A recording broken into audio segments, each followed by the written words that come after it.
Welcome to CBC Windsor News at 6. I'm Meg Roberts. Thanks so much for spending part of your evening with us tonight. Well, the impartiality of an Ontario tribunal that oversees car crash insurance is being called into question. A lawyers' association is asking for an investigation. Plus, a Windsor man who struggled with an opioid addiction for 2 years has turned his experience into a song. We share with you that story tonight. And if you're heading to One Windsor Beach, you're going to want to watch where you step. A goose poop issue has residents wanting the city to do more. Provincial tribunals that resolve disputes are expected to be fair and impartial. Now, a group of lawyers in Ontario is calling for an investigation into a provincial body that decides car crash insurance claims. The CBC's Jason Vio explains. Lawyers are questioning the impartiality of a provincial tribunal and want the government to investigate immediately. The Licensed Appeal Tribunal oversees and resolves disputes if someone gets into a car accident and is seeking compensation from their own insurance company. That body describes itself as an independent quasi-judicial agency, but some are wondering whether it really is. A major cornerstone of the justice system is the ability to have a fair hearing. If there is a potential conflict of interest, the suggestion is that it could cloud their judgment or their objectivity. So here's what happened. In June of 2022, Therese Riley, an adjudicator with the Licensed Appeal Tribunal, accepted a position with Aviva Insurance. Now, she continued to resolve disputes for months until she left for that new job in November. The Ontario Trial Lawyers Association says they just recently became aware of all of this, and during that time, Riley resolved 10 disputes, all in favor, they say, of insurance companies. 4 of those involved Aviva, her future employer. These accident victims are already in a David and Goliath type dispute with, a multi-billion-dollar insurance company.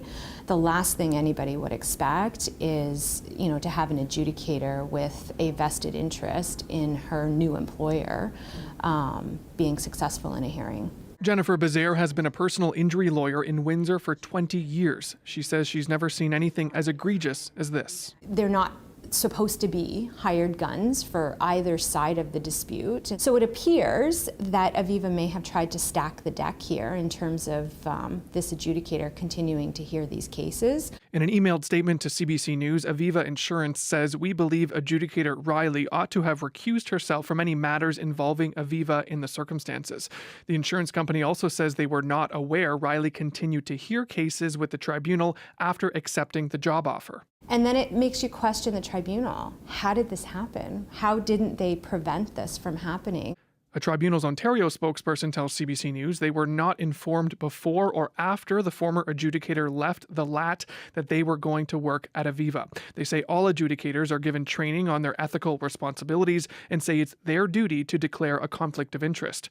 To help ensure this doesn't happen again, the Ontario Trial Lawyers Association wants the tribunal to implement a cooling-off period. A period of time set in place that when an adjudicator leaves the LAT, that they can't immediately go and seek employment, whether it's with an insurance company or a personal injury law firm or a defense firm, anyone who's handling motor vehicle cases. Jason reached out to Therese Riley while reporting the story last week. She sent us a statement today saying she stands by her record while with the tribunal.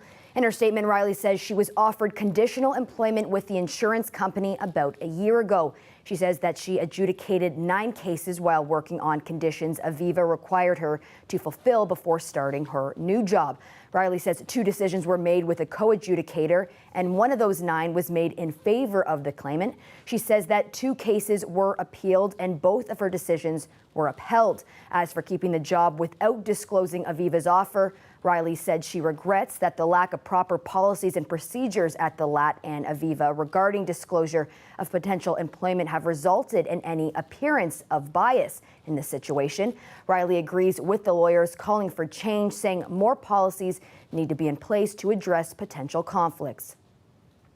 Well, if you're heading out to Sandpoint Beach sometime soon, you might want to pack a shovel, and not so much to build sandcastles, but as Dale Mullner reports, to get rid of some unwanted calling cards in the sand. Going to Sandpoint Beach is like navigating a minefield of goose feces. It's disgusting. We've been here the last couple times over the last couple weeks, and it's in the sand on the grass. I'm seeing people step in it, in their feet. It's completely unsanitary, and it's just, yeah, it's not very good. Parents are concerned about the safety of their children. I think that they should at least come out here and try to clean it up a little bit for the kids to be able to play down here. I wish they could put them off in some other spot so that, you know, these kids don't have to play in the poop. No, put it down. Ew, are you disgusted by this? Yeah, because my daughter just grabbed duck poop. Your daughter just grabbed on some poop? Yeah. This gaggle of geese is doing more than its fair share of littering the beach with poop. We showed pictures of excrement taken last Friday to the Executive Director of Parks and Facilities for comment. He says they are trying to keep the beach groomed with a machine. So that machine runs 3 times a week, and in addition to that, staff go out and, you know, pick up larger items that the machine wouldn't be able to handle. Can you move the geese? You know, that's something that is possible to look at. Relocation, that's a different step that requires some different permitting to both either do a roundup and have geese, you know, completely removed from an area and then brought to, say, like a bird sanctuary like Jack Miners. There's also other ways of managing the goose population at an earlier stage with either egg addling or some of those other type of things, or just egg removal. But Chaco says they aren't doing that at this time. He says preventing the geese to hang out at the beach is a bit difficult because they also want it to be inviting for swimmers. The health unit samples water at the local beaches every Monday. Today, their website said the beach was safe to swim at based on last week's sample. But the health unit sent us a statement that reads in part, animal waste is a naturally occurring source of bacteria which can impact E. coli levels in beach water. This is what the beach looks like today. When sent pictures of today's conditions, Chaco tells CBC that the beach grooming machine will be out tomorrow morning to clean the beach. Meanwhile, both the city and the health unit warn you not to feed the birds here. The city says if you have more concerns about the beach, you can call 311. Dale Molnar, CBC News, Windsor. Definitely a bit of a challenge if you're trying to enjoy the day at the beach. Well, Windsorite Dan Gibbs released his first single today. It's called My Disease. About a year ago, we introduced you to Gibbs. At the time, he was living at an addictions recovery home in Windsor, and he was nearly 3 months sober from an opioid addiction. Well, today, he's singing about that long journey to recovery and hoping his story will help others who are struggling. The last 20 years, I was addicted to opiates. Eventually started doing fentanyl and heroin, and that it led me to homelessness. Yeah, I was just like on the brink of death, basically. I mean, I could have died at any point, and that's the reality of it. Substances allowed me to escape reality. I'm going to be a drug addict, a heroin addict, a fentanyl addict this is the rest of my life, and that's what I genuinely thought, and it was enough to scare me into at least trying to take action to get better. I'm just like Dan, right? So we refer to ourselves at meetings, hi, my name is Brian, I'm an addict, right? So we have that act of submission every week, and we realize that today we're living in the solution, right, instead of being in denial. So I continue to live in the solution every week, and that's why I connect with this song. The main message behind it is I'm down and out, you know, but if I hang on just a little bit longer, that, you know, there's gonna be another chance, everything's gonna be okay, right? Human beings are meant to create art, and I think that one of the reasons for that is for healing. Just one more second chance is all I need. Like last year at this time, I didn't know what to expect with recovery, but man, it's just I would describe it as just a freedom that I've never felt before. Like this chain and this bondage has been broken, and I feel like I'm able to accomplish, finally, for the first time, whatever I want to in life. But I'm not giving up tonight. Just one more second chance is all I need. heartwarming story of recovery. Well, it's been almost a week since a report from Ontario's Auditor General heavily criticized the Ford government's Greenbelt land swap, saying the process heavily favored developers. But despite days of pushback and protests against the plan, the government appears to be staying the course. Ali Chassan has the latest. I support the government and I support the initiative to build at least 50,000 homes on the Greenbelt. The largest section of Greenbelt land that's been slated for development is in Finance Minister Peter Bethlenfalvy's riding of Pickering, Ontario. Yesterday, protesters rallied outside of his constituency office demanding answers. Today, when asked whether he had ever met with developers about bulldozing it, I haven't sat down with those developers in terms of talking about removing those lands. he supports the Ford government forging on with plans to build homes in the Greenbelt and adopting 14 of the 15 Auditor General recommendations. The one they won't do is reconsider the land swap. With 500,000 people coming to this province last year, and who knows what number that'll be this year, we have an absolute responsibility to the people of Ontario to continue to build houses. Today, the Premier's office sent a memo to Ministers, Chief of Staff and Deputy Ministers, reminding them to ensure that appropriate consultation, including with Indigenous leaders, is undertaken, and to properly document, quote, materials received by third parties, and to only use government emails for work-related matters. They're going to have a fight, that's for sure. Former Toronto Mayor and member of Ontario's Greenbelt Council, David Crombie says the government may want to press on, but Greenbelt defenders are pushing back. We're mobilizing public opinion. It's going to be something else, particularly in the early stages of September, because people are really offended by it. So there's lots of meetings, lots of rallies. We'll be taking out radio ads.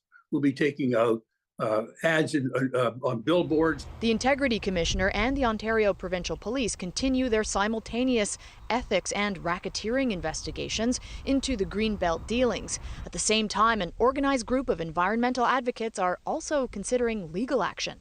They're at this moment figuring out what's the best legal strategy over the next number of months to affect what we want to have done. Meanwhile, rallies continue, with another in Simcoe County tonight. Ali Chassan, CBC News, Toronto. And a correction from Friday's show. One of our reporters said in a question at Ford Fest that Premier Doug Ford's government was selling land to developers. In fact, the recent Auditor General's report found the province was making that land available to developers through a land swap. Well, earlier today, the finance minister gave an update on the province's finances. This update shows the province's 23-24 deficit is projected to remain unchanged from the outlook of $1.3 billion published in the 2023 Ontario budget. The minister says Ontario spent about $760 million more than planned in the first quarter of this fiscal year. But the province's bottom line remains the same, since nearly all of that new spending came from contingency funds. Those funds were set at about $4 billion in the last budget. The government has faced criticism over its use of the contingency funds. Ontario's fiscal watchdog said this type of spending lacks transparency. 20 years ago today, most of Ontario was sent back to the Stone Age. Well, we still had our cars, but we lost our power. More than 50 million people across North America were left in the dark from a massive power outage. It was caused by power lines coming into contact with overgrown trees in Ohio. Well, we dipped into our archives today and found this Susan Pedler piece looking back at the Great North American Blackout.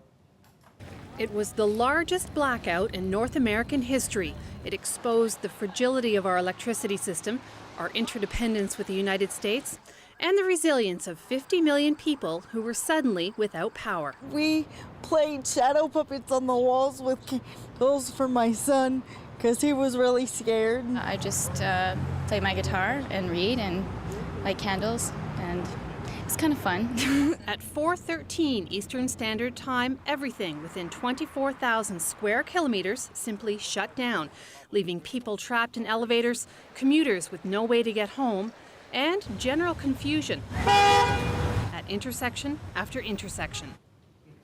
Well, stories like these are ones my family continues to tell 20 years later, and I know it's the same for others. Well, there's a story that one local family won't ever forget an event they had planned that could not wait for the lights to come back on. This is Rebecca and Michael Canzio. Bright smiles now as they celebrate 20 years of marriage. But their blissful union sure had a stressful start. The wedding album helps tell the story. See, the power went out on a Thursday, 48 hours ahead of the Canzios' wedding. They had 250 people on the guest list. Well, here's how Rebecca remembers the blackout as a bride-to-be. My brother-in-law, who is my husband's best man, he got stuck in an elevator during the initial blackout of the hotel. It quickly got really warm and uncomfortable, and the rooms were pretty scorching. So we had my mom kick into high gear and arrange for everyone to go to her house in LaSalle, and where we could have food and drink and cool off in the shade. It was great because it was two families coming together who many of them hadn't met yet. So that would normally be done on the day of a wedding, but we got to do it 2 days earlier in my mom's backyard, and it was very festive. I had a different take on it because I was stressed out, and being a bride, I was worrying the entire time. But everyone else had beverages and seemed to really enjoy themselves, and the mood actually was very festive. They had come into town thinking they were going to the casino or going shopping or grabbing food, and suddenly, you know, the National Guard's being called in, and everyone's being told to ration food and conserve. And it was just a really strange feeling when everything was supposed to be exciting and, you know, it's exciting and everyone's supposed to be getting, you know, ready for a wedding weekend. And yet we're actually going into survivor mode. Friday for me was pretty chaotic. It's when everyone started reacting. So, you know, we're getting calls from the hall, Fogelar Furlan, saying, you know, we're not sure if we can host a reception tomorrow. We still don't have power. And, you know, hairdresser calling me to say, you're going to have to do your own hair. I still don't have electricity. Many messages from guests saying, I'm not sure if I should get on a highway. The gas stations are closed and I'm worried that I won't make it. We really were worried about some of the details, but everyone else kept reassuring us that none of these things actually mattered. We were all together and you were going to get married, which we did. The actual wedding took place at Sacred Heart Church in LaSalle. And he's parish now, but Father Costello was our priest, and he really brought it home. The main theme or the main message of the weekend for everyone was, you know, electricity, we don't need it. We don't need it to get married and to, you know, profess our love to each other. All you need is your love to get married, and that's what we did. Well, an electrifying time for everyone at the wedding, I'm sure. Coming up, we get a rundown of the forecast.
Well, yesterday marked the end of this year's Pride celebrations, and your CBC Windsor team was there to celebrate.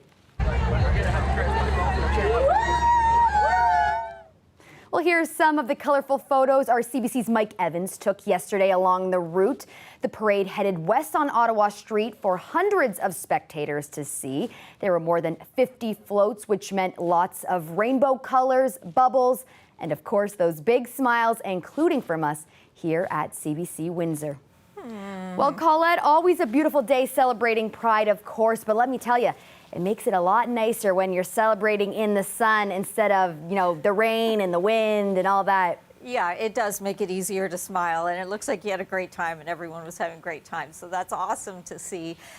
Things may be a little harder to keep that smile on your face as we go through the day tomorrow, even this evening hours, because we do have a system and it's really moisture laden, kind of tracking.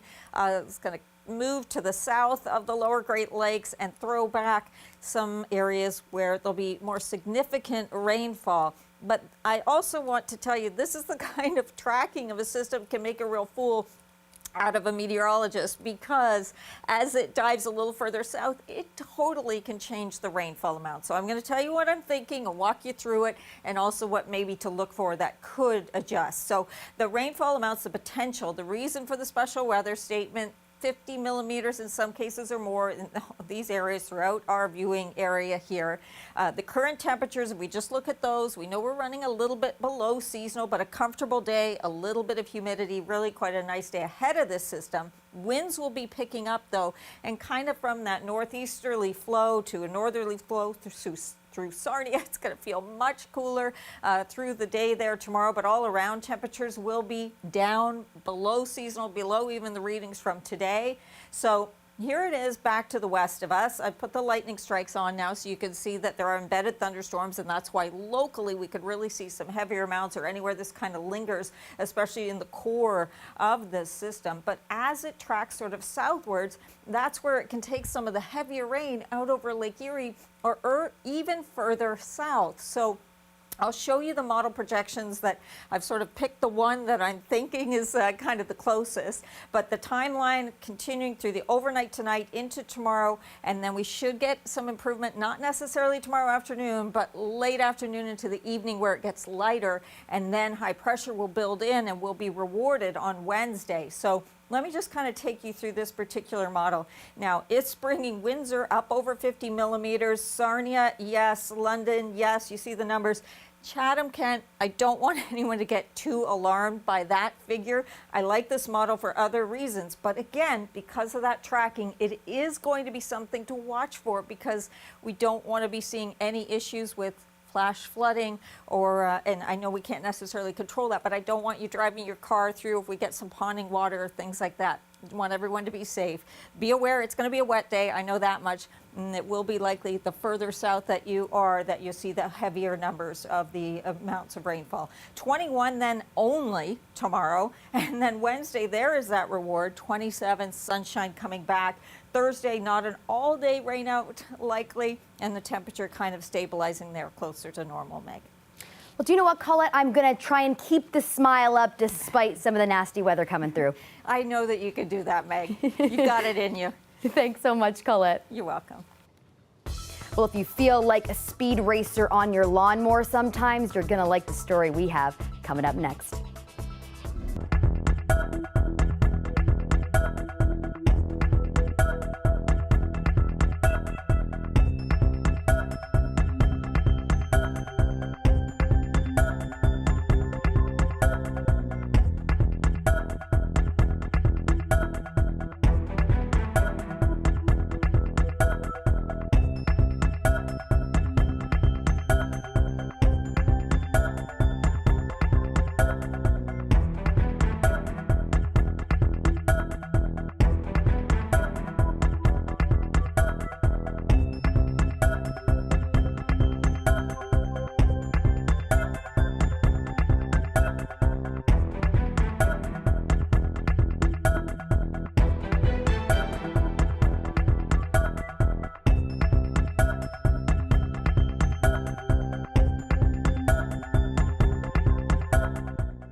State prosecutors made their case to a Georgia grand jury today for charges against Donald Trump surrounding the aftermath of the 2020 presidential election results in Georgia. Security outside the Atlanta court was heavy. Witnesses testified, and more could come tomorrow, as could a vote on laying charges. A document seemingly outlining charges appeared briefly on the court's website before being removed. Any charge would be the culmination of a 2-year investigation that began with an audio tape, apparently, of Trump lobbying for changes in the Georgia count.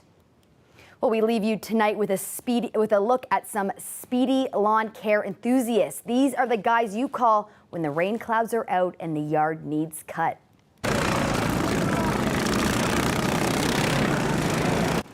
These riding mowers are built for something a little more ambitious, a 500-lap race. It took place over 14 hours on 2 days, and it seems like it's a lot to handle. The mowers can go as fast as 80 kilometers per hour. 50 teams of 3, including those from the U.S. and Europe, took part. This was the 15th year for the British event, which organizers bill as the world's toughest grassroots endurance race. Well, that's it for CBC Windsor News. Don't forget, for news anytime, you can go to our website at cbc.ca/Windsor. You can also download the free CBC app on the App Store or on Google Play to find all your local stories.